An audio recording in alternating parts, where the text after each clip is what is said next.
क्या होगा उससे?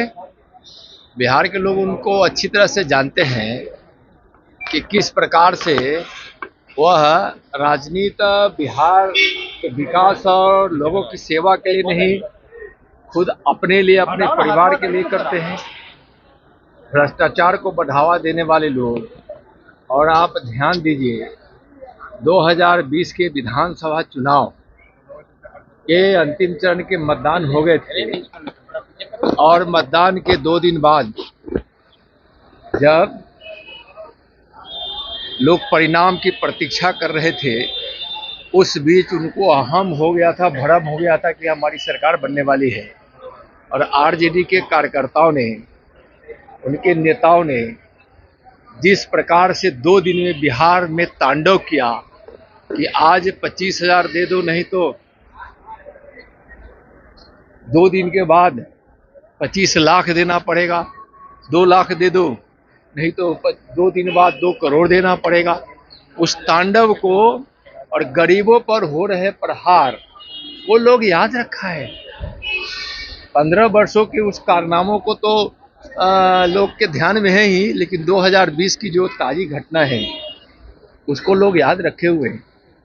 इसलिए उनके उस आभार यात्रा या जो भी यात्रा, उससे कोई बिहार के लोगों पर फर्क पड़ने वाला नहीं है।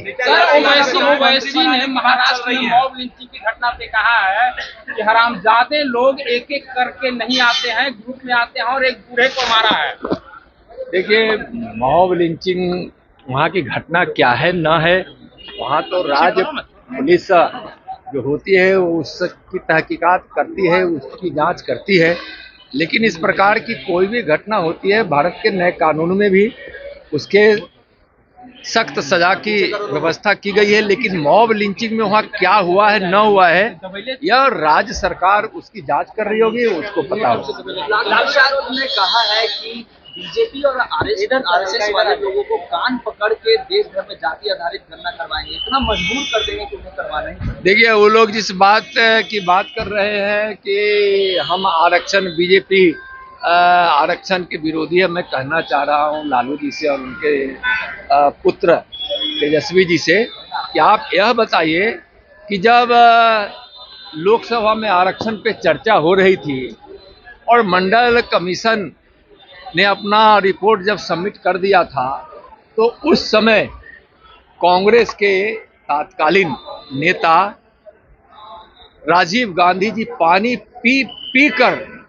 पिछड़ों के आरक्षण का विरोध कर रहे थे।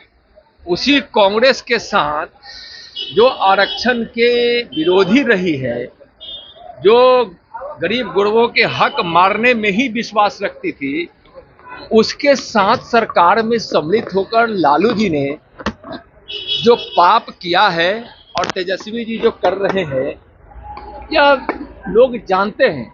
आरक्षण विरोधी कोई है तो कांग्रेस है, आरजेडी है। आरक्षण की नीति को आज से ही नहीं, भारतीय जनता पार्टी ने जनसंघ के जमाने से स्वीकार किया था। और जैसे ही माननीय प्रधानमंत्री आदरणीय नरेंद्र मोदी जी शपथ लिए, उसके बाद मोदी जी के नेतृत्व में दिल्ली की सरकार ने ओबीसी आयोग को संवैधानिक दर्जा देकर आरक्षण की नीति को और मजबूत किया है। पिछड़ों को, गरीबों को, दलितों को जो आरक्षण भीम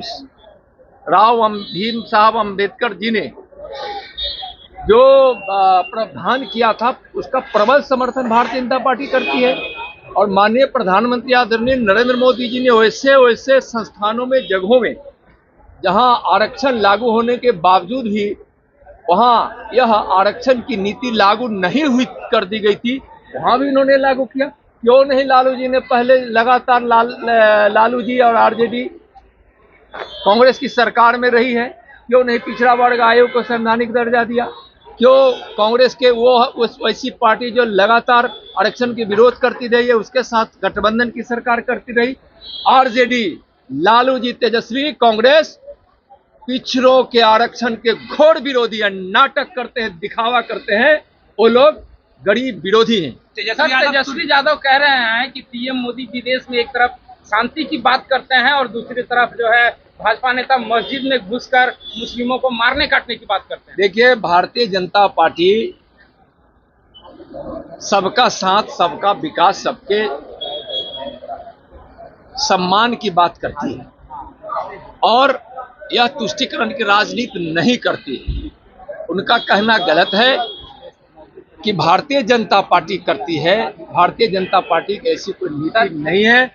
हम तुष्टीकरण नहीं करना चाहते हैं। इस देश में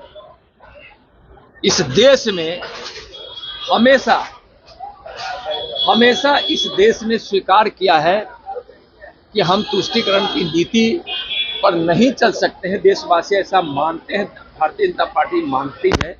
इससे देश को नुकसान पहुंचता है, एकता अखंडता को नुकसान होता है। और आरजेडी के लोग क्या बोलेंगे, क्या आरोप लगाएंगे, कांग्रेस के लोग क्या बोलेंगे, जिसके तुष्टीकरण की नीति के कारण देश का बंटवारा हो गया, भारत का विभाजन हो गया।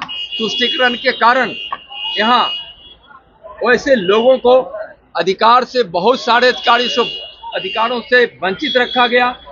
वह तुष्टीकरण की नीति हमेशा इस देश के साथ और देश के लोगों के साथ अन्याय करती रही है। वह पार्टी क्या बोलेगी जो तुष्टीकरण की नीति में ही विश्वास रखती है। आप लोगों को टुटपुंजिया नेता